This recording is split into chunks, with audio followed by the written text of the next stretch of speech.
Guys, it's Jessica with Southern Sparrow, and welcome to Mahj 102. So in Mahj 101, our last series, we talked about everything you need to know to learn to play American Mahjong. We went through all of the rules. We learned how to recognize the tiles and the symbols on them.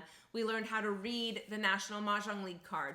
We learned everything from the Charleston to the courtesy pass to live gameplay, live and dead tiles, discarding and calling, everything in between. So if you're still there, go back to Mahj 101. That will cover everything a beginner needs to know to get into your first Mahjong game.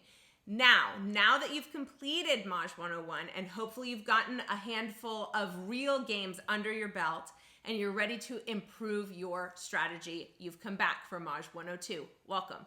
Okay, here's what we're going to talk about today. The number one thing that I get asked by new players and old players alike to improve their strategy is how to get better at choosing a hand.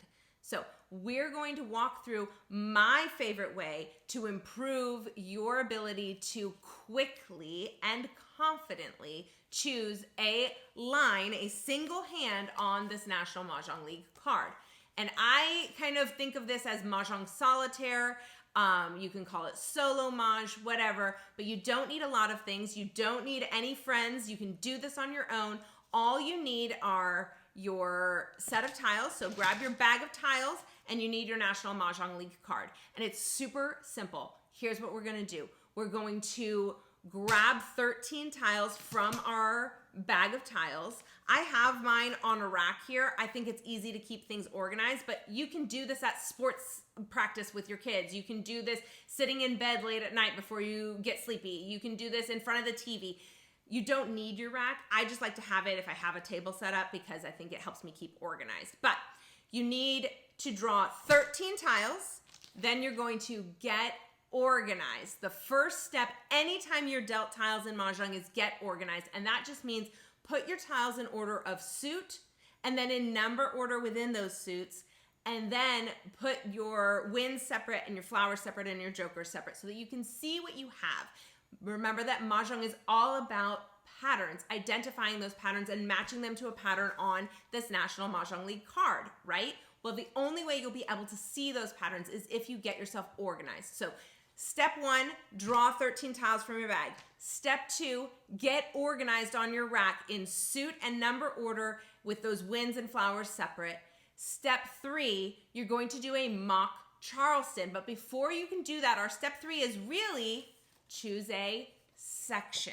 Remember, we don't want to try to pick a line right when we get dealt our tiles. We're choosing a section. So you're looking at the tiles you've been dealt. You're identifying the patterns there. Maybe you have a lot of even numbers. You're going to come over here to 2, 4, 6, 8. Maybe you have a lot of wins and dragons. You're going to come up to wins and dragons. If you have numbers in order, you're going to choose consecutive run. You're choosing a section of the card. Then you're going to start that mock Charleston. That means we're going to take 3 tiles at a time. We're going to discard them, pass them, we're gonna get rid of them. Some people like to throw them back into their bag. I prefer to set them aside. I think it just helps me get faster at choosing those lines. Seeing some new tiles come out helps me to winnow down into an actual line within the section. So you're going to pass 3 tiles, grab 3 new tiles from your bag, you'll put them onto your rack, and then you'll do that again. You'll pass 3 and take 3. And what you're trying to do with each draw of your fake Charleston is you're trying to whittle down in the section you've chosen to a single line, or even better, to a single line with a backup pivot line, which is your second line that you can move to if all of a sudden all the tiles you need for that line you chose at first have been discarded or exposed by another player. So let's refresh. What are the steps in this solo Mahj practice to get better, faster, more confident at choosing your line or your hand in Mahjong? You're going to deal yourself 13 tiles. You're going to get organized on your rack by suit and in number order with wins and flowers separate. Then you're going to choose a section on this card. Choose a section based on the tiles on your rack. Then you'll do a mock Charleston, and what you're trying to do there is to find a line within the section you've chosen that works for the tiles that are on your rack.